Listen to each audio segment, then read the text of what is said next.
नमस्कार मित्रांनो. गत सप्ताहातील मार्केटमधील महत्त्वपूर्ण घडामोडींचा आपण आज आढावा घेऊयात. तर मित्रांनो, 21 मार्चला FIIने 7,470 कोटीची खरेदी केली आणि आपल्या घरगुती ज्या संस्थात्मक निवेशक आहेत त्यांनी 3,202 कोटीची विक्री केली. रिलायन्स इंडस्ट्रीने नवयान शिपयार्डमध्ये 382 कोटीमध्ये 74% हिस्सा खरेदी केलेला आहे.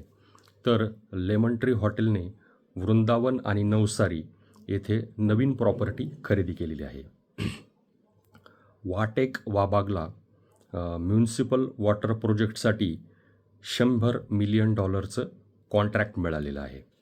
आणि हिरो मोटोकॉर्पने युलर मोटरमध्ये 525 कोटी ते इन्व्हेस्ट करणार आहेत.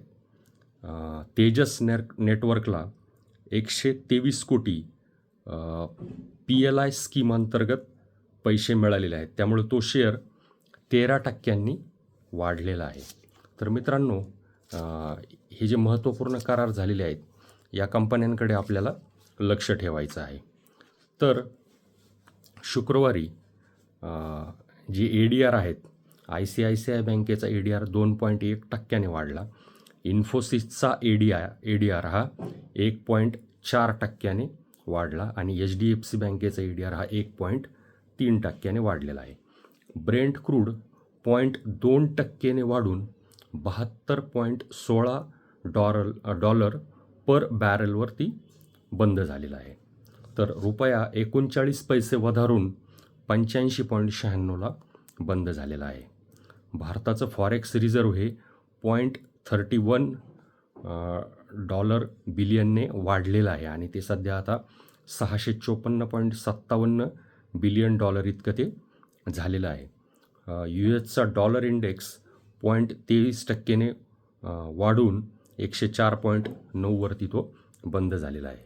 USचे जे मार्केट आहे, नॅसडॅक, डाऊ जोन्स आणि S&P 500 हे शुक्रवारी वाढलेले आपल्याला दिसले आहेत.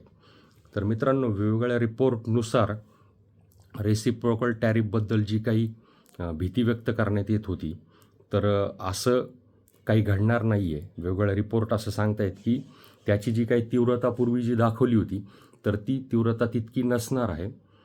त्यामध्ये सॉफ्टनेस असणार आहे. तर अमेरिकी मार्केटमध्ये 2 शेअरबद्दल आपण माहिती पाहूयात. तर फेडेक्सचा जो शेअर आहे तर तो 6.5% पडलेला आहे आणि त्याचं कारण म्हणजे तिसऱ्या तिमाहीतील त्याचे निकाल हे अपेक्षेपेक्षा कमी लागलेले आहेत. आणि नायकेचा शेअर 5.5% पडलेला आहे. तर करंट क्वार्टरचा सेल्स रिपोर्ट त्यांचा आलेला आहे की तो सेल्स कमी होण्याची शक्यता आहे. जे टॅरिफ वॉर जे सध्या चालू आहे त्याचा इम्पॅक्ट म्हणून तो सेल कमी होईल असे अनुमान आल्यामुळं हा शेअर इतका पडलेला आहे. तर मित्रांनो, हे आपण जे पाहिलं 22,000 पासून ते 23,350 पर्यंत जे 1400 पॉईंटची आपल्याला जी रॅली मिळालेली आहे, त्यामध्ये FMCG सेक्टरने पार्टिसिपेट केलेलं नाही आहे. त्यामुळे FMCGचे शेअर्स हे फेअर व्हॅल्यूवरती आलेले आहेत. त्यामुळे त्याच्याकडे आपल्याला लक्ष ठेवायचं आहे. आणि 23,400 वरती रेजिस्टन्स आहे आणि तो जेव्हा आपण पार करू त्यानंतर आपण कुठेतरी 23,800 ते 24,000कडे आपली वाटचाल पूर्ण करूया.